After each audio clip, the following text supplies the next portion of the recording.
রথের মেলার দিন বৃষ্টি আর কাদা হবে না তা কি হতে পারে?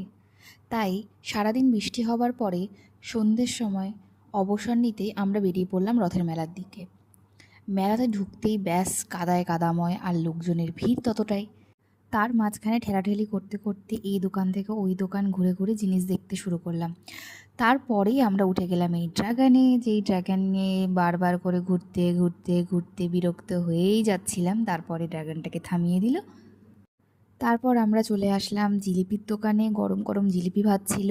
সেখান থেকে জিলিপি খুরমা নিয়ে বাদামের দোকানে বাদাম নেওয়ার পরে আমরা ভুট্টার পাঁপড়ের দোকান থেকে ভুট্টার পাঁপড় নিয়ে তারপরে এই গাছ ওই গাছ দেখতে দেখতে দরদাম করতে করতে আমরা হাঁটা দিলাম বাড়ির উদ্দেশ্যে। এইভাবে আমাদের রথযাত্রা কেটেছে। তোমাদের কেমন কেটেছে অবশ্যই সবাই জানিও। ভিডিওটা ভালো লাগলে অবশ্যই লাইক শেয়ার কমেন্ট করতে ভুলো না। তোমাদের সাথে দেখা হবে আবার পরের কোনো ভিডিওতে। আজকে চলি, টাটা বাই বাই।